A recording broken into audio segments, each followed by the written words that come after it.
Então, boa tarde mais uma vez. Muito bem-vindos, sejam muito bem-vindos. Ficamos muito contentes por estarem aqui, por estarmos aqui e por poder discutir este tema que é tão importante para todos nós. O jornalismo como serviço público é o tema deste primeiro painel. Mafalda e Nuno, muito obrigado por terem aceito o nosso convite. O António foi convocado, mas obrigado também por estares aqui.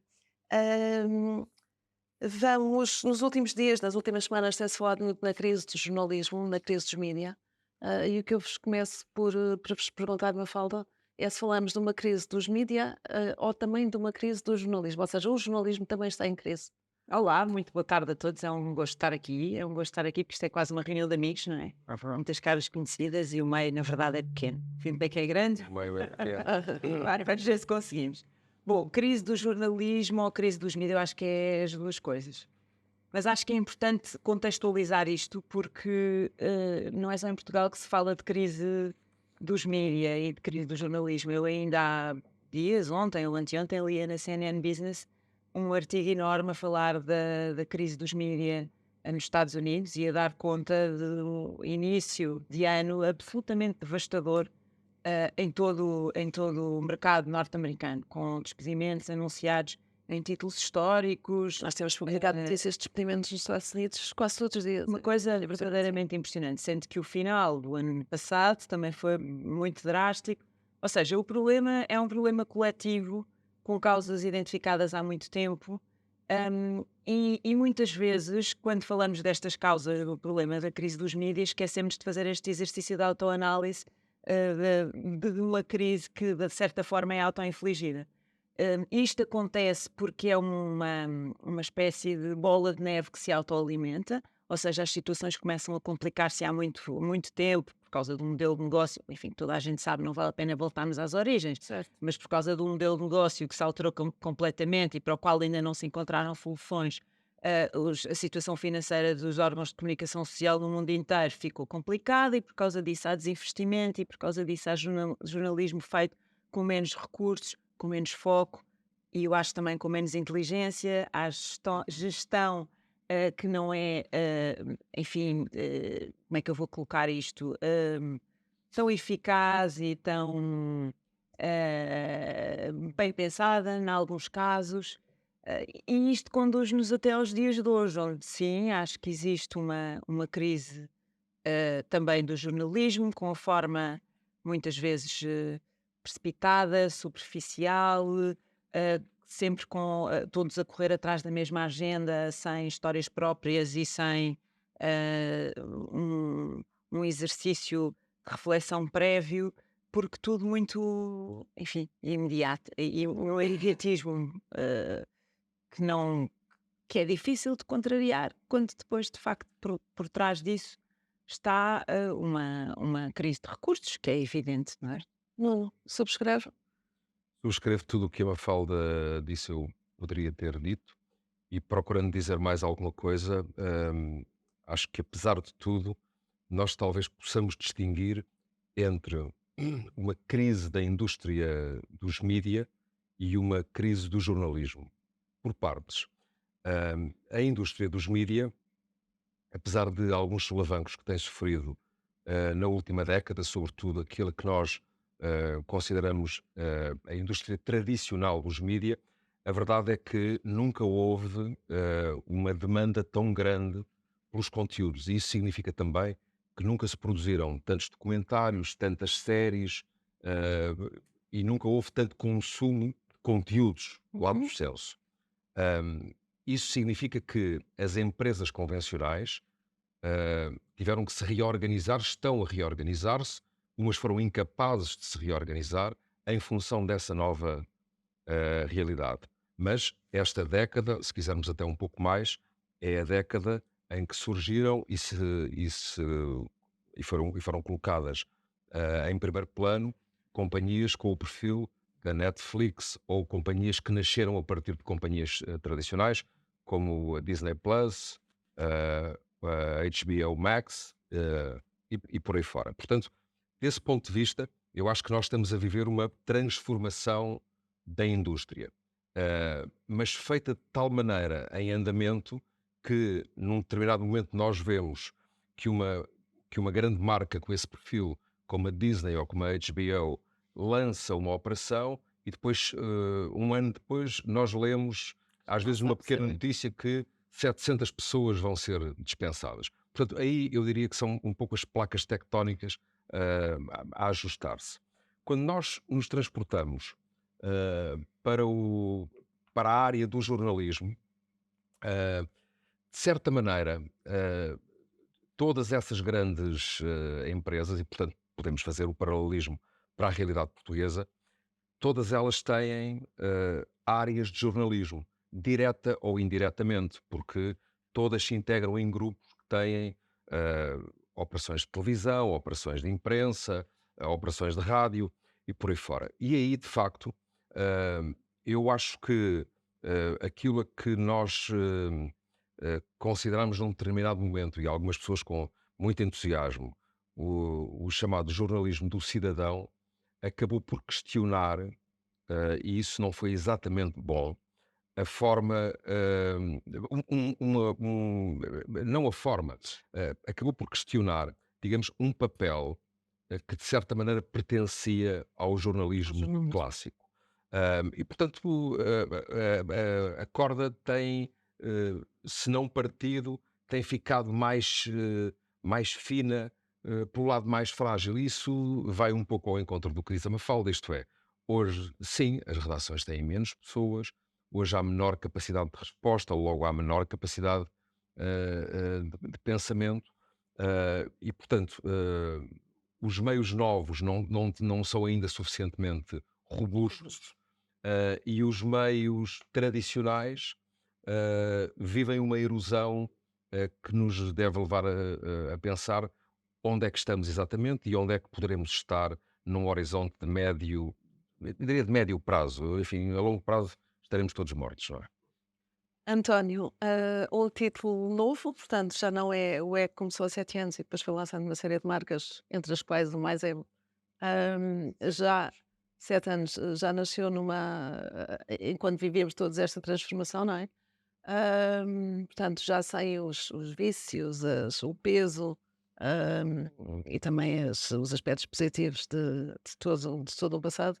Hum, Consegue-se fazer, para um meio novo, consegue-se fazer bom jornalismo? Como é que olhas também para. Deixa-me dar 2 notas apenas, enfim, sendo todo o bem que disse também contigo, anfitrião deste evento, gostava de agradecer a presença de todos, para discutirmos isto de uma forma mais alargada do que aquela que se tem discutido. Isto é, não me parece que seja possível discutir o jornalismo, não é as notícias, o jornalismo e o negócio, sem trazer à mesa os outros decisores que contribuem também para esta discussão. Isto é, as marcas que aqui vão falar, os diretores que aqui vão falar, os gestores que aqui vão falar, porque eu acho que é muito importante nós alargarmos esta discussão, não ficarmos na discussão, ou apenas, obviamente, entre aspas, entre os jornalistas, porque, como disseram digamos que a radiografia está feita e está bem feita. Eu diria, eu chamo António Costa, não quero ser otimista irritante, portanto, vou tentar não ser irritante e olhar para complementar, mas vou ser otimista, para complementar o que vocês disseram. Por um lado, vamos lá ver. Por um lado, eu acho que, mais do que uma crise, eu acho que é uma crise de aprendizagem da transformação do modelo que falavas, Nuno. Isto é, estamos todos, genericamente falando, enfim, na indústria e em Portugal, por maioria de razão, pelas limitações que temos, a querer continuar a fazer exatamente a mesma coisa com muito menos recursos. E a ter dificuldade em arranjar um modelo de transformação e insistir num modelo reduzindo, mas querendo manter a mesma forma de exercer a profissão, digamos, de cumprir esta missão que continua a ser uma missão. Não estou a falar de negócio, estou a falar de jornalismo propriamente dito. E isso tem-nos levado, e estamos, diria todos coletivamente, a levar isto até ao limite do impossível, que é tentar fazer o mesmo com cada vez menos recursos. Isso torna, eu diria, mais frágil o nosso papel, mais difícil, com menos qualidade necessariamente, porque estamos muito pressionados todos os dias por tudo. O Nuno, como diretor da CNN e da TV, saberá melhor que ninguém. Isto é, a pressão mediática hoje, de tal forma que se olha para uma redação e quer fazer tudo e não consegue fazer tudo, Eu, sem querer ser, como eu dizia, otimista irritante, mas otimista, eu acho que há uma reflexão que nós temos de fazer primeiro como jornalistas, que é, nós não temos mesmo que mudar a nossa forma de trabalhar, não fazendo tudo. E eu acho que há E temos, António, coletivamente. temos, em alguns casos sim, noutros não, enfim. O jornalismo também é uma nota que eu acho que é preciso sublinhar, como noutros setores de atividade, vai metendo zombies que numa situação normal de concorrência de mercado já teriam desaparecido e provavelmente teriam dado origem a outros meios com outras formas de abordagem, com outras.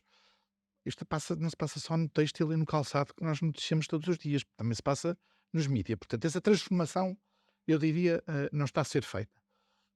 Perguntamos, obviamente, nós temos 7 anos, temos uma estrutura ainda, diria, pequena, não temos a robustez, como dizia o Nuno, gostaríamos de ter e que queremos ter, estamos em processo de crescimento, mas há uma pergunta que nós fazemos todos os dias e que seguramente noutras redações também se faz, que é quem é que servimos, não é? E essa pergunta exige uma resposta da nossa parte, de cada um de nós, jornalistas, e dos editores, das direções, se calhar mais fina, não é? Isto é, nós não vamos conseguir responder a toda a gente como respondíamos há 5 anos ou há 10 anos, porque não temos os mesmos recursos. Essa segmentação, essa opção, essa escolha, eu acho que é uma condição essencial para que se possa olhar para a frente, digamos, com outro otimismo, com outra perspectiva. Depois parece-me que é muito importante uma coisa que tem a ver com esse tema dos zombies, que é, eu acho que é preciso mesmo consolidação no setor. Eu acho que nos falta escala, acho que nos falta dimensão e nos várias dimensões, seja na televisão, seja nos meios digitais, seja nos grupos que têm papel e têm digital, enfim, e televisão. Eu acho que é preciso mesmo ir para fusões, para consolidações. Se me permites, Diz. eu aí estou absolutamente de acordo. E, portanto, falo a título pessoal, quero deixar isso claro, mas, por exemplo, porque é que eu via como muito interessante ahm, a operação de fusão ou de consolidação, se quisermos chamar assim, entre a Média Capital e a Cofina, porque eu acho que isso daria escala ao grupo, como no passado, quando houve Ao o contrário. início de 2020, se colocou a possibilidade então da Cofina comprar a Média Capital, eu via exatamente da mesma maneira. Mas quer dizer, eu olhava para isso pela mesma medida que, que observei isso em países na Europa, como em Espanha, ou em França, Sim. ou no centro da Europa, ou nos Estados Unidos mais atrás, e por aí fora. E acho que em Portugal esse movimento verdadeiramente nunca aconteceu. Isto é, nós andamos sempre fatiados. E a verdade é que, tendo o mercado os problemas que tem, na sua natureza, pela sua escala, pelos problemas estruturais, nós também não contribuímos para atenuar uma das Não. questões, que é justamente esse movimento de Mas integração. eu até acrescento, Nuno, que eu acho que é mais necessário.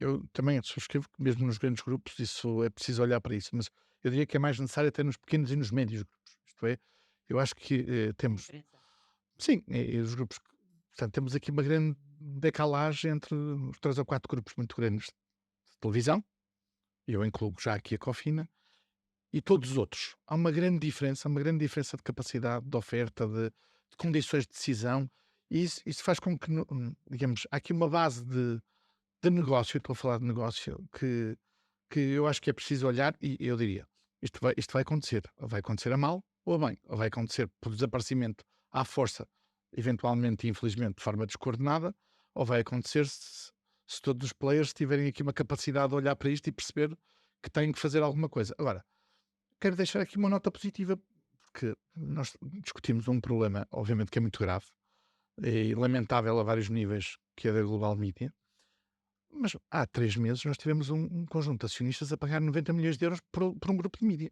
E até tínhamos concorrência, não é? Portanto, a Cofina foi alvo de uma oferta de 2 grupos Certo. que estavam disponíveis para pagar 85, 90 milhões de euros, mais ou menos, tendo em conta a dívida também, que anda na ordem dos 30 milhões. Ora, vamos lá ver, um grupo, um setor não pode estar assim tão devastado e num estado tão catastrófico se há um grupo, e eu também não quero acreditar, não quero acreditar, não acredito que seja possível que um grupo sobreviva a tudo e que tudo pode cair à volta e só fica um grupo. Eu acho que não é possível. Acho que se os mídias como negócio tiverem uma crise mais profunda como eu dizia, um processo de transformação mais lento e que torna muito mais difícil isto, não fica cá ninguém sozinho para contar a história. Não fica, todos pagaremos esta crise, mas se nós pensarmos que a própria Mídia Capital foi alvo de uma operação de compra há 3 anos, dezenas de milhões de euros. Se olharmos para um negócio como a da Cofina, que tem 3 meses e que anda na ordem dos 90 milhões de euros, dizemos, há oportunidades. Última nota antes de passar a abrir a discussão. Eu acho que, obviamente, nós devemos fazer uma reflexão sobre as nossas dificuldades, e nós aqui também as temos, como é evidente, aqui no ECRIS. Não vivemos propriamente no paraíso, está tudo bem. Também temos as nossas restrições e os nossos problemas e a dificuldade de mercado. Mas dito isso, acho que nós na indústria, de falar de jornalismo e de jornalistas, acho que temos a obrigação de ter um discurso, obviamente, realista, mas que permita atrair capital e investimento. Isto é, se somos nós próprios os primeiros a dizer isto não tem salvação, eu pergunto-me quem terá dinheiro e quererá dinheiro bom, isto é, não é dinheiro mau, porque na nossa indústria atrai muito dinheiro mau, como nós sabemos, mas dinheiro bom, que esteja como não sabemos no mercado, basta olhar, não é? Mas como é que nós conseguimos atrair bom capital? Daquele que olha para isto como um negócio, quer ganhar dinheiro, eu não acho mal, é um bom argumento para ter mídia, porque se não for esse, não sei exatamente qual será, ou sabemos. Os outros são piores. Os outros são piores. Mas para atrair esse bom capital, eu diria que as manifestações de que o mundo vai acabar amanhã, provavelmente não são a melhor solução para os atrair. E, portanto, vivemos aqui numa dificuldade, quase numa espécie de uma contradição entre querer atrair esse capital, por um lado, e depois dizer, é esse capital que pode olhar para este negócio e dizer, vocês não se metam nisto, que isto é uma desgraça. Que é uma coisa difícil de conseguir. Carla, deixa-me pegar, porque eu acho que o que nós temos assistido global media, e quando falamos, não é exatamente a mesma coisa falar de crise de mídia e falar de crise da global Não. media, e não vamos... Não, claro que não. São coisas bastante diferentes e, enfim, os problemas vêm muito de trás. Quer dizer, mas quando assistimos, e falámos ali fora sobre isso, quando assistimos a comissões parlamentares onde se destrói totalmente o valor das marcas, dos conteúdos produzidos, dos resultados obtidos, Sim. de facto, estamos a espetar facas nas próprias costas, não é? Não faz sentido nenhum. E contigo concordo quando dizes que é preciso olhar para isto como um negócio. E é preciso perceber... Preservando o jornalismo é Sempre. o exercício, como é evidente. Absolutamente, mas é preciso, quando deixamos de olhar para grupos de mídia como sítios onde se está ali por causa do lucro, então de facto começam a entrar as outras razões para lá estar e todos os outros interesses, e isso sim prejudica profundamente o que deve ser a liberdade, a independência, a isenção, o rigor, tudo isso. E quando falavas também do tema da concentração, quer dizer, essa é uma questão para mim também muito clara. Olhando para a imprensa, e são coisas diferentes. Os grupos de comunicação que têm órgãos de mass media, televisão, ou imprensa, Os outros. ou os outros. E depois, enfim, imprensa, temos os títulos que imprimem em papel e temos os órgãos que são de base digital, que surgiram depois, como o EC e outros, o Observador, enfim, o que seja. Vivem todos problemas muito diferentes, mas é um bocado inquietante quando olhamos para o mercado internacional e vimos coisas como a Vice ou como a BuzzFeed, que são pensados num mundo já completamente digital, com uma forma de organização também completamente distinta, já não trazendo muito lastro do passado e equipas, em alguns casos, desadequadas ao que é a realidade do jornalismo no século XXI, com a internet, com o imediatismo, com a necessidade de estar 24 horas em cima do acontecimento e depois com a dificuldade que é fazer ajustes a essas equipas, por todos os motivos que nós conhecemos bem e que são necessários, atenção. Mas quando olhamos para isso e percebemos que de facto também não, esses novos grupos de Também base, pode ser. puramente digitais, também estão com imensos problemas, vezes admitir, quase deixar de existir.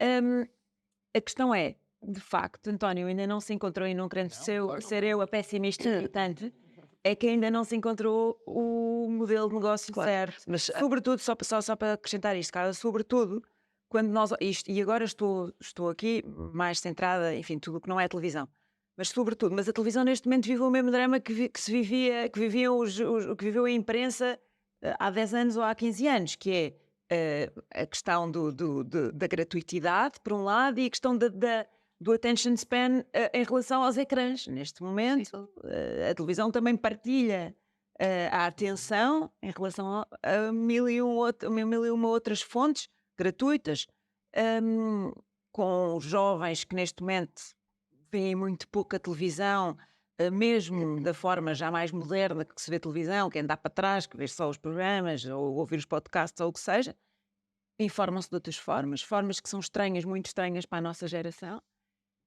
E não se encontrou ainda um modelo de negócio, sobretudo quando se está num mercado tão pequeno como o nosso, porque é completamente diferente se nós tivermos mercados com base de centenas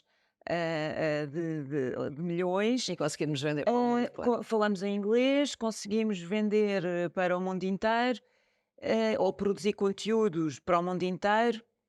É muito Mas diferente. mesmo assim, e também não querendo ser irritantemente otimista, a CNN, por exemplo, vem provar que a apetência por jornalismo continua, não é? Fizeram crescer em número de Portugal espectadores. vamos ver, não retirando, não contei comigo para ser a pessoa que faz isso, não retirando mérito à CNN, o mercado de consumidores de notícias em Portugal já era, por comparação com o que se passa no resto da Europa, já era, antes mesmo do aparecimento da CNN, já era um mercado bastante pujante, neste sentido. Nós já tínhamos aproximadamente 8,5% no bolo geral do mercado de consumo de televisão. Com a CNN passámos para cima dos 10%. E, portanto, isso é de facto muito é bom, objetivamente é bom para quem detém canais de notícias 24 horas, mas é relativamente, quer dizer, se nós olharmos aqui para o lado, em Espanha, Espanha tem um único canal 24 horas que é o canal da TVE. Depois há canais que têm uma grande preponderância de notícias, a La Sexta, por exemplo, que é um canal em aberto. Há alguns dos canais autonómicos, mas canal de 24 horas de notícias, num mercado que é 5 vezes maior que o nosso, que é a Espanha, Não. só Mas isso significa, Nuno, que nós temos títulos a mais. Temos canais de notícias a mais, temos jornais a mais, Fala a possibilidade de haver temos mais diários a um, não é? mais. ainda fala da Fala da possibilidade de haver mais um, e isso eu acho que isso é o mercado. Quer dizer, eu acho que aí nós devemos ter. não é? Sim, mas eu acho que aí nós devemos ter a humildade, e pensei bem no termo que escolhi, de achar que o público, os espectadores, os leitores, os ouvintes, é sempre um bom barómetro para fazer essa avaliação. Isto é, se no caso da CNN nós aparecemos e em 2 anos conquistamos a audiência que conquistámos, ultrapassámos aquele que era o nosso concorrente mais direto e por aí fora, isso resultou do facto de nós termos, naquele segmento em concreto, termos sido bem recebidos pelos espectadores. Repara, é com um produto muito diferenciado, porque Sim, mas se é alguém- internacional. Mas se alguém nos penso passar, que não- mas se alguém nos passar à não frente, cabe, isso não é? decorrerá do nosso demérito e do mérito de alguém. Sim, claro. Portanto, quer dizer, eu acho que aí isso tem muito, de facto, claro que nós temos que avaliar em cada momento o que é que estamos a fazer bem, o que é que estamos a fazer mal, e fazermos a nossa radiografia sobre isso. Mas eu acho que aí os meios, estamos a falar aqui de televisão, mas isto é válido para a imprensa ou para meios que são nativos digitais, nós aí devemos ter claro que o público é mesmo soberano. É mesmo nas suas soberano. escolhas. António, achas que temos meios a mais? Ou seja, temos mercado em Portugal para tantos títulos, para tantos Não, jornais, eu acho para que não, tantos mas sites? se olharmos para as contas dos grupos todos, não temos, não é? Porque eles não se pagam. Em algum momento tem, tem que ter tem que ter um desfecho qualquer. Ou seja, temos mais a mais. Temos meios a mais. Certo, não temos. Temos meios a mais, porque, obviamente, os resultados económico-financeiros mostram-se. E uma coisa é ter resultados negativos um ou outro ano, outra coisa é ter consistentemente, Resultados anos positivos. após ano, ano após ano, resultados. Portanto, eu acho que, como eu dizia há pouco, a consolidação, eu acho que é importante. Por outro lado, eu acho que isso, talvez, enfim, eu ia dizer mais da televisão, mas eu creio que é idêntico para os online, para os grupos que têm papel, mas também têm online, que nós, de facto, as empresas de mídia deviam ser mais tecnológicas. Isso exige capital. Investimento. Exige investimento. Exige investimento. Porque a comparação, que é muito dramática para todos nós, é que nesse time spent que uma falda falava, a experiência de utilização do Netflix ou de qualquer coisa em Portugal é muito diferente, para pior. Isso põe-nos numa desvantagem muito grande. Nós discutimos em tempo, obviamente, em informação e em tempo, mas discutimos em qualidade de experiência. E a qualidade de experiência de qualquer plataforma internacional é tão diferente que acabamos por perder até naquele momento quase... Naqueles segundos de irritação segundos de até decisão conseguir em entrar que ou não. apetece ver. De qualquer forma, os exemplos que davas são interessantes, mas eu diria que são os exemplos que estiveram à frente do seu tempo. Quer o BuzzFeed, quer o Vice, não estavam bem. Vamos lá ver. Eu não quero dizer que não eram jornalismo, também eram jornalismo, mas eram mais do que jornalismo. Tentavam responder, ou tentaram em dado momento responder ao novo modelo de consumo, com muito vídeo, com muito. A importar praticamente os modelos de redes sociais para os sites digamos, a dizer, vocês que são media legacy, estão parados no tempo, nós vamos dar aqui três saltos. Mais, António, eu acho. É isso. Nós já somos outra coisa. Somos outra coisa. E a verdade, isso não é mau para os mídias tradicionais. É que a verdade é que as pessoas, é que esses modelos que deram esse salto e quiseram ser outra coisa, não resultaram, apesar dos milhares de milhões, dezenas, centenas de milhões de euros e de dólares que foram investidos nesses grupos e das valorizações até em bolsa absolutamente brutais. E os mídias tradicionais cá continuam com muitas dificuldades, mas cá continuam. Estou a pensar tendo do ponto de vista internacional.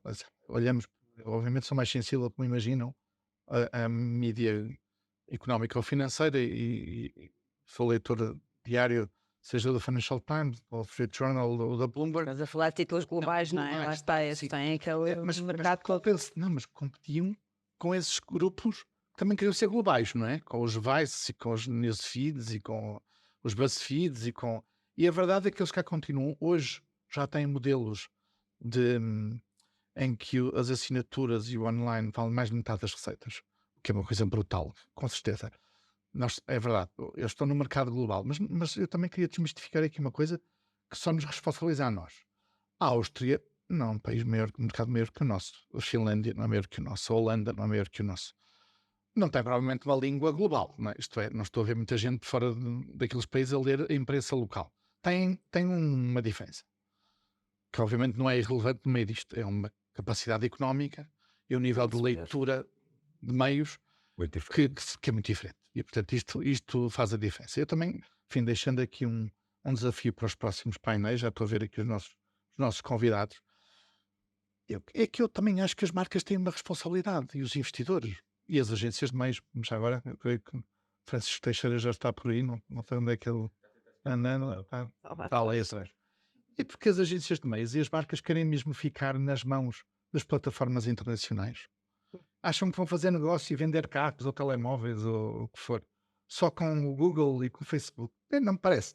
E acho que, obviamente, eu enfim, quero fazer aqui um ponto. Eu acho que, obviamente, o investimento das marcas e das agências, obviamente, tem que ser exigente com o trabalho obviamente, tem que ter resultados face ao negócio que eles têm. Eles não têm o nosso negócio, têm o deles.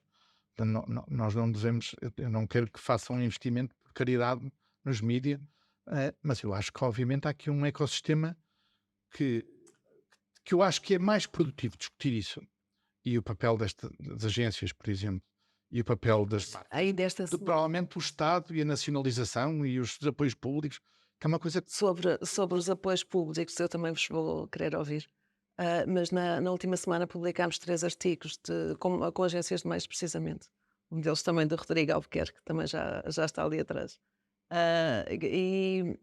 As três agências de meios diziam que falaram sobre a crise dos mídia, a Global Media em particular, e disseram todas e utilizando palavras minhas, que realmente os mídias nacionais eram muito importantes, os mídias locais não eram fundamentais, mas também tinham que arranjar formas vou citar, criando conteúdos e soluções de diálogo e interação com os consumidores que possam apoiar as marcas nas suas estratégias de comunicação, por exemplo.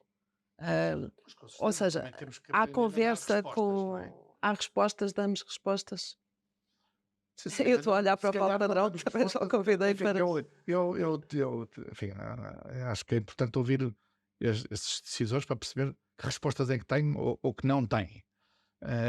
Mas obviamente que se olha hoje para a forma como os mídias comunicam, na televisão, no online, nas revistas, é muito diferente daquilo que se fazia há 10 anos. Isto evoluiu muito, não é? Portanto, vamos dizer, também não, nenhum dos meios ficou, nenhum grupo, nenhum setor em particular, Mas achas que o ficou parado jornalismo. no tempo à espera da morte, não é? Hoje fazem-se coisas, fazem-se parcerias, fazem-se eventos, fazem-se iniciativas, Claro. fazem-se branded, quer dizer, fazem-se uma multiplicidade de coisas que não se faziam há 10 anos, se calhar há menos, não é? E, portanto, há a resposta dos mídia.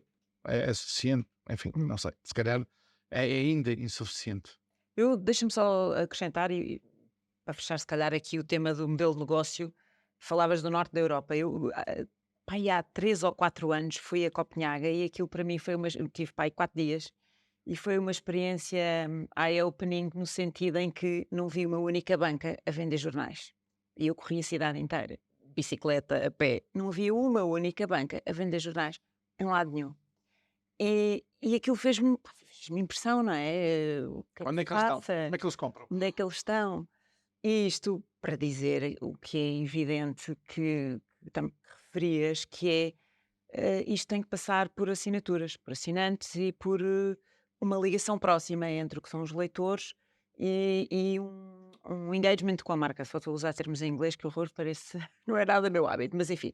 Mas sim, isto passa por o potencial das marcas explorarem, por um lado, nichos de alto valor de mercado, e eu não estou aqui a representar a visão, nem a Trusty News, estou a falar como pessoa que anda, enfim, em cargos de responsabilidade nos mídias há muitos anos, há mais de 20 anos, mas isso é fundamental e isso, por exemplo, não representando a visão, na visão foi feito, naqueles nichos como a saúde, como as biografias, como a história, esse tipo de coisas, onde há uma relação muito próxima, onde há interesse, onde há valor.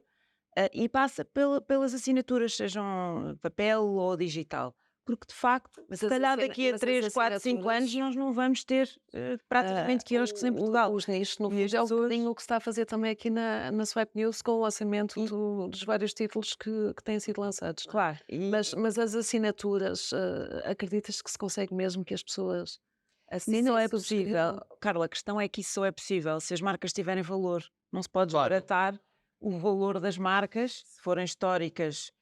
E se forem Há um novas também. caminho, É mesmo se forem históricas, há um caminho de decadência e que depois é bastante difícil ser recuperado. Acho que já vimos isso acontecer em todo lado, não é? É muito difícil recuperar uma marca histórica que se degrada muito e é o que é. Mudanças de imagem, mudanças de. Não acredito nada nisso, acho que 90% dos casos têm um mau resultado. Marcas novas, é muito difícil conseguir chegar e ficar com a reputação suficientemente alta para as pessoas quererem ensinar. E acho que o EC, de facto, é um ótimo exemplo, porque conseguiu isso em muito pouco tempo, de facto. E conseguiu isso, não, e é verdade, agora não digo isto, Mas não, eu não vou querendo, contar uma história. não querendo dar graxa, mas sim, porquê? Porque também vinha com um capital de credibilidade e de confiança à partida que tu garantias por causa do teu percurso, grande parte da equipa que vinha era reconhecida no mercado, isso ajuda muito, não é? Vocês traziam um capital de confiança que é importante. Eu devo dizer, a monopolizar aqui a conversa, que apesar de tudo, a afirmação da marca foi mais lenta do que o que eu esperava. Hum. Se me perguntassem, e eu pensava há 7 anos, eu e o Paulo, dois conjunto deste projeto, Eu achava que ia ser muito mais rápido. E a afirmação da marca, como tu dizes bem, foi muito difícil. Independentemente da qualidade da equipa, editorial, não editorial, foi mais lenta, foi mais difícil convencer as pessoas do trabalho que estava a ser feito. Há uma expressão que eu gosto muito que é if you want to sell journalism, you have to do journalism. E de facto, voltar aqui à Mas ao início da conversa. missão e que nós temos. Eu acho que hoje estamos aqui a discutir o acompanhamento da campanha eleitoral. Nós não temos hoje os meios da CNN. E, portanto, nós Não és dores de cabeça. nem as duas- Isso eu não sei, isso eu não sei, mas enfim, e estávamos a discutir ali na equipa, a reunião disse Mas eu, por acaso, depois quero dizer alguma coisa sobre essa questão da escala. sobre essa dimensão, estávamos a discutir aqui numa reunião de edição, o que é que vamos fazer para a campanha eleitoral? Como é que vamos acompanhar isto? Com as nossas restrições que temos, podemos dizer que são desafios ou oportunidades, na verdade são restrições, e dizer assim, não, nós vamos concentrar-nos naquilo em que acrescentamos valor. Epá, eu gostava muito de acompanhar tudo. Eu gostava de Claro. acompanhar todos os partidos. Eu gostava de acompanhar a área da saúde e da educação, seguramente, do ponto de vista de sociedade, para o cidadão português médio, e ser absolutamente crítico. Mas nós não temos condições de o fazer. E se fizermos, vamos fazer duas coisas mal. Não vamos fazer tão bem como outros. Tem mais e melhores recursos que nós nessas áreas. Nem vamos fazer bem. Nem vamos fazer diferente que é e suposto. bem naquilo que é suposto nós fazermos. As áreas económicas, financeiras. E, portanto, estamos a trabalhar numa estratégia que tenta diferenciar, dizendo que vocês não vão encontrar aqui. Provavelmente não vão encontrar tudo. Não é provavelmente, não vão encontrar tudo. Mas se quiserem saber sobre opções económicas, financeiras, programa económico, nestas áreas, nós vamos tentar dar mais do que os outros, melhor que os outros, com o nosso ano. Essa diferenciação, É voltar voltar ao da início, especialização e do nicho. Sim. e do nicho. Não, eu pego em dois aspectos e não vou elaborar muito sobre qualquer um deles, porque isso ocupava-nos aqui bastante tempo. ah, o problema das televisões clássicas, aquilo que nós chamamos os FTA, os free-to-air, é talvez um pouco mais complexo e mais difícil de resolver do que os meios que, entre aspas, podem trancar os seus conteúdos e vendê-los. Porque nós continuamos a ter o jornalismo que nós produzimos, continua, e já vou à questão do cabo, mas continua a ter um modelo de negócio estritamente, exclusivamente assente na venda da publicidade. O problema é que nós valemos hoje menos do que valíamos o ano passado e menos do que valíamos há 2 anos, e provavelmente se estivermos aqui daqui a 3 anos, valeremos menos daqui a 3 anos do que valemos hoje. O que significa que nós temos que repensar também os meios, as opções editoriais e por aí fora. Depois, por exemplo, nós na TVI, falando aqui ainda da televisão em aberto, nós na TVI não temos. Eu já fui diretor de informação da RTP, está ali o Gonçalo, que foi durante anos presidente do Conselho de Administração, e portanto sabemos os dois e os outros perceberão de que é que estamos a falar. Na RTP existe a estrita obrigação legal do acompanhamento de todos os Sim, claro. partidos. Medida, régua e esquadro pela ERC. Nos outros canais em aberto, isso não é exatamente assim, embora a monitorização da entidade reguladora seja muito. E na imprensa também é muito, sim. Quinta-feira lá há uma reunião na ERC, para a ERC doutrinar as televisões sobre o que é que nós podemos fazer e não podemos fazer e por aí fora. Mas o meu convencimento também é este, que é, se nós fizermos apenas o acompanhamento pelo acompanhamento e não fizermos opções editoriais, primeiro, não nos distinguimos dos nossos concorrentes. Vamos andar todos na mesma. 1 minuto do PAN, 1 minuto do LIVRE, 1 minuto do Chega, 1 minuto não sei de quê, um direto daqui, um direto dali. Isso também não ajuda na distinção que nós temos que produzir com os espectadores. Dando um salto aqui, no caso do cabo, da televisão, mas sobretudo da operação digital, nós vamos ter que caminhar. Quando é que vamos lá chegar? Eu tenho uma ideia, mas não sei em absoluta resposta e, portanto, também não arrisco a dá-la aqui. Mas nós vamos ter que caminhar para uma fase em que algum do conteúdo que nós produzimos, o acesso que há a esse conteúdo, tem que ser um acesso pago. Uhum. Isto é, eu posso ter Também o Paulo Portas assinatura. 25 minutos em canal aberto, mas há alguma coisa que eu, por hipótese, enfim, não fiz nenhum acordo com o Portas nesse sentido.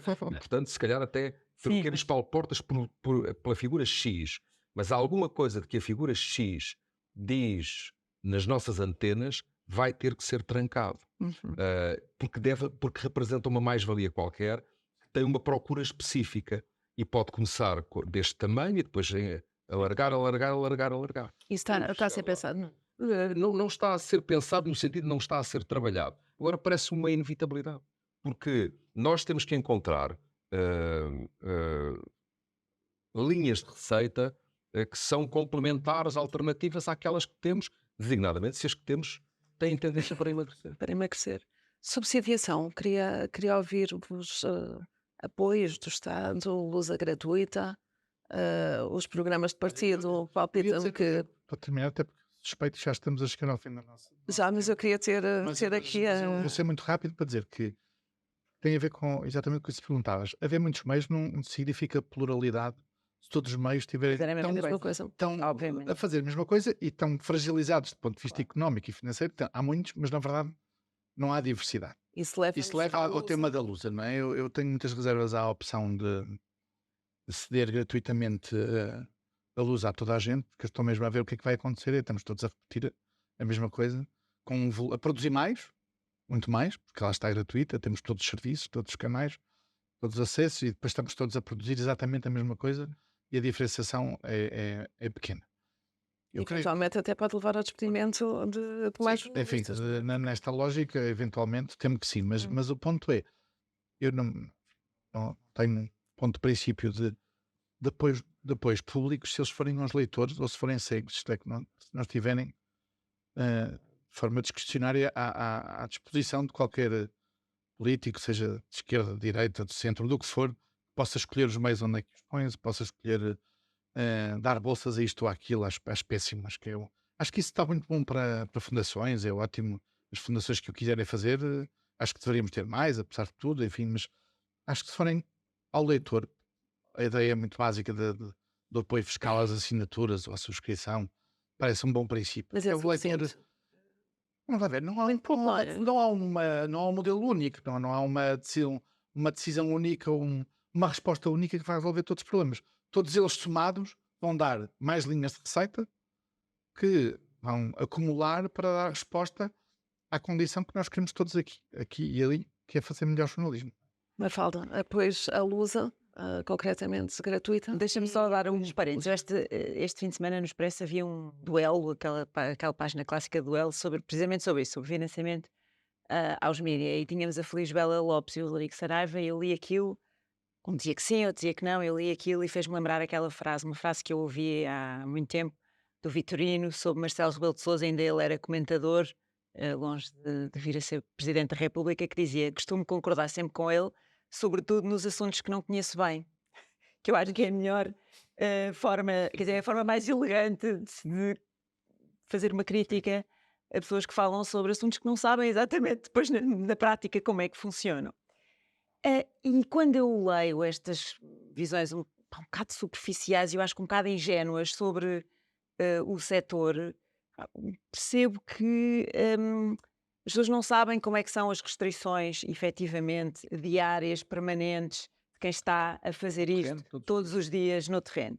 E porquê que eu digo todos os dias no terreno? Porque, e acho, as pessoas, e quando eu falo aqui, nas pessoas, falo destas duas pessoas que não são jornalistas, mas jornalistas também, porque os jornalistas olham para isto de uma perspectiva altamente apaixonada e depois altamente utópica, porque os próprios jornalistas que não têm cargos de responsabilidade, de chefia, muitas vezes também não têm a mais pequena ideia de como é que depois na prática as coisas também funcionam. Bem, agora alguns coitados têm pensem no bolso por causa do que tem acontecido, mas de como é que é a gestão da coisa, como é que são as contas, onde é que estão as dificuldades, porque também isso não é transparente e eles não têm acesso. A culpa não é deles, mas olham para o assunto sempre de uma forma muito apaixonada, um pouco Mas se calhar utópica e também um pouco sem pensar nem nos leitores, nem nas outras fontes de receita que vêm de marcas. Não da é ciência, função deles pensar, na verdade, não é? Eles têm que fazer jornalismo, têm que fazer bom jornalismo, têm que fazer jornalismo. Mas a verdade, e pronto, e tudo bem com isso, Mas quando se discute isto de uma perspectiva ou muito distante ou muito apaixonada, é terrível, não se chega a lado nenhum. Quer dizer, quando falamos de financiamento aos mídia, diretamente do Estado, sou completamente contra e eu acho que sou eu e deve ser 95% dos diretores ou pessoas que ocuparam cargos de direção em Portugal, porque a ideia, só a simples ideia de haver um financiamento direto de um governo, seja ele qual for, regional, porque também se colocou Pudeste Madeira, conhecer, não é? exatamente, o tema Ao pagar jornalistas, ao pagar pagar ordenados, jornalistas, ou que seja, mas jornalistas. regional ou nacional ou europeu, o que seja, um poder público a financiar e entregar dinheiro diretamente a um órgão de comunicação social, isto é arrepiante, porque isto, de facto, em última análise, ameaça a independência e a isenção que têm que estar acima de qualquer suspeita.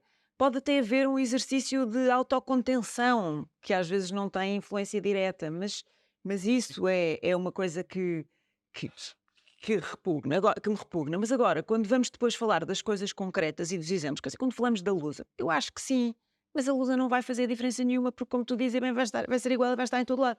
E a mesa, quanto é que vale? Quanto é que vale em termos de dinheiro? Isso é um posto de trabalho. O que faz diferença é o jornalismo diário da tarimba de quem está ali, e isso não se faz, por exemplo, com as soluções que os jornalistas tiram para cima da mesa e que foram discutidas, e ainda bem que foram discutidas no Congresso dos Jornalistas, mas que também representam uma pequena migalha, como se dizer, as bolsas de financiamento à investigação que são dadas de uma forma via estilo academia, com um comitê de personalidades a atribuir essas bolsas. Mas, malta, Não é o dia a dia, jornalismo é não é? o dia a dia, é estar aqui, é ir às conferências de imprensa, é acompanhar os partidos todos, é fazer a cobertura noticiosa. Isso custa muito dinheiro, não é um posto de trabalho, nem dois, nem vai lá só com os apoios às assinaturas, que eu acho que não podem ser só incentivos fiscais, tem que ser mesmo cheque assinatura, Talvez. porque é muito diferente as pessoas Claro, receberem um cheque e dizerem, epá, tenho aqui este dinheiro e posso gastar assim, Usam, vou não. gastar, ou eu depois em sede IRS vou bater isto e vou pagar menos, que é sim. completamente diferente. Eh, Estamos a falar de micro pensos rápidos ou para uma hemorragia que é enorme. E de facto acho que há muitas outras formas de se poder fazer um financiamento ou um apoio, não é um financiamento, é um apoio indireto, mas se alguma delas é suficiente, daquelas que não passam por tomem lá dinheiro, meus amigos, para fazer isto, não sei se há. Nuno. Eu não sei se estou exatamente nos outros 5%, se estou aqui numa espécie de fronteira, mas eu não estou Podes propriamente. polemizar. Por si não estou propriamente de acordo com a Mafalda. Vamos ver. Ahm, eu acho que há um conjunto de apoios em áreas onde, por não serem enfim, da esfera onde eu trabalho, que têm a ver sobretudo com a imprensa, podem ser tidos em conta, que têm a ver com incentivos fiscais, o porte pago, isto, aquilo e por aí fora, que eu julgo que podem e devem ser aplicadas, onde o Estado pode ter um papel. Mas depois, em termos gerais, eu devo dizer o seguinte: a montante deixar claro o seguinte, quer dizer, o que é desejável e saudável é que as empresas de jornalismo consigam ser saudáveis do ponto de vista económico e financeiro, tenham capacidade para ir ao mercado, para se financiar no mercado, para terem anunciantes, para estarem com as marcas. Isso é com certeza tudo aquilo que nós desejamos. Mas eu não vejo um tema, por exemplo, se a Lusa for gratuita para todos os órgãos de comunicação social. Acho que Mas isso isso eu também não não vejo. vejo. Mas também não vejo um tema, se houver um investimento, desde que o quadro seja claro, definido, não venha aos trambolhões como foi no ano da Não apoio pandemia, Covid. sobre a colocação de publicidade institucional nos meios, desde que isso seja definido. Isso é objetivamente um apoio aos meios e que, nos casos mais, outros casos menos, eh, dará com certeza, será muito importante ou será relativamente importante para o desenvolvimento da atividade. Portanto, quando nós olhamos para países, enfim, que são democracias tão ou mais maduras do que a portuguesa, como França, ou como os nórdicos, ou por aí fora, há muito benchmark. A questão aqui não é encontrar o modelo, é procurar o modelo e aplicá-lo à realidade portuguesa. E eu acho que nós estamos aqui num momento em que, enfim, isso não deve ser discutido no epicentro do momento eleitoral, com certeza, é preciso dar algum tempo, mas estando os mídias na situação em questão, 2024 é um bom ano para fazer essa discussão. Queria-vos ouvir sobre inteligência artificial, narrativa, para terminar e para ronda quase final. O que é que acham que vai impactar aqui a nossa atividade? Portanto, tanto os mídia como os jornalistas. Perguntando ao chat de GPT, ele diz que os jornalistas vão continuar a ser, que nos vai poder ajudar em algumas coisas, como a transcrever entrevistas, portanto, abençoado, a fazer algumas notícias muito simples, mas que temas mais complexos, que seja preciso análise, que seja preciso ah, quase pensar que aí não pode ser útil e que é preciso ter cuidado com as notícias produzidas por algoritmos. Portanto, isto é a resposta dele, do próprio. É honesto, não é? O que é que, Deixa-me- como é que vê Eu isto? estive no Web Summit a falar sobre o tema da inteligência artificial, quer dizer, e com um painel, com várias pessoas, e nos órgãos de comunicação social grandes lá fora, quer dizer, este é o tema. Nós aqui estamos entretidos a discutir se paga o salário dia 24 ou como é que é, e se sobrevive ou não sobrevive, mas este é o tema Claro. um pouco por todo lado lá fora. E nós em Portugal. Nós daqui a 6 meses tudo correr bem, podemos começar por aí, não é? Eu acho que temos de começar pela... longíssimo de falar coisa. sobre isto e de pensar sobre este assunto, porque isso está muito distante na nossa realidade. Mas, por exemplo, quando olhamos para coisas simples como é que é o tempo que vai estar para a semana, que é um clássico no top 10 de todos os sites editoriais em Portugal, está sempre no top 10 um artigo qual é o tempo que vai estar para a semana. Quer dizer, isto pode ser perfeitamente feito por uma coisa de inteligência artificial que até tem a inteligência de fazer títulos, todos eles diferentes e chamativos, e assim faz. Faz logo a Há semana uma base toda. de dados com 30 títulos engraçados e faz aquilo nas calmas. Eu não tenho dúvidas que no futuro, daqui se calhar a 5 ou 6 ou 7 ou 10 anos, isto vai ser simples. Ou Agora, menos, ou menos, mas a inteligência artificial não fura histórias, não saca caixas, não se relaciona com fontes, não faz interligação. Faz, mas não tão bem como aquelas interligações, algumas às vezes até um bocadinho esticadas, mas pronto, que nós jornalistas conseguimos fazer. Felizmente vai continuar a haver coisas Eu acho que há que a dois inteligência temas. artificial não faz. Não é? O chat GPT é uma espécie de novo Google para os jornalistas, não é? Para o jornalismo, para o negócio. Felizmente, aparentemente, os grandes mídias, que são esses que têm capacidade para jogar este jogo, já avançaram, caso do New York Times, por exemplo, com processos judiciais com o chat GPT e, portanto, não se perderam 10 anos, como no caso da Google, andamos 10 anos e o Facebook não está nada resolvido, apesar de tudo, a Google até, eu diria, no contexto global, até é um bom exemplo face à realidade. Mas há essa dimensão, que isto é mais uma plataforma, são plataformas que vão usar informação e jornalismo feito por jornalistas e, portanto, convém que se tenha aprendido alguma coisa do passado, da última década. Ponto 2, sobre a utilização de inteligência artificial. Vamos lá ver, os jornais internacionais e meios internacionais já usam a inteligência artificial há muito tempo.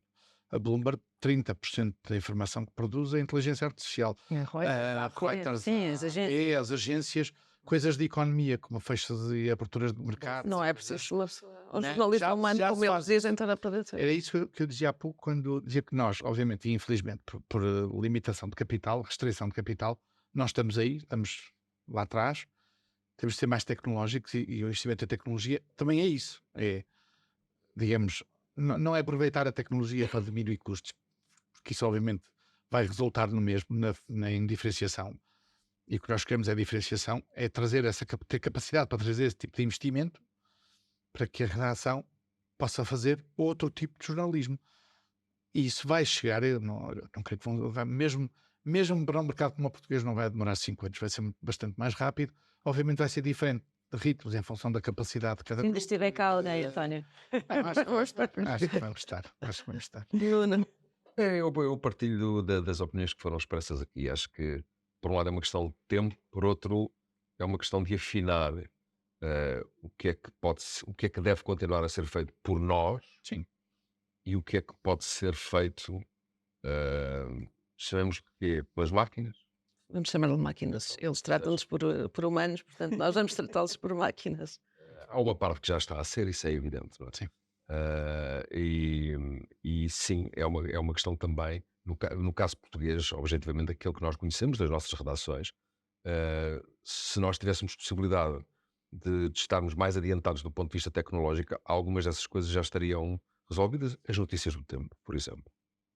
Acreditam de alguma forma, se voltarmos a ter esta conversa daqui a um ano, que teremos certamente, que o tom vai ser mais positivo ou vamos ter alguma coisa de mais otimista para dizer? Bem, eu não arriscaria dizer que seja muito diferente aqui por um ano. Apesar de tudo, a CNN foi lançada há 2 anos, não é?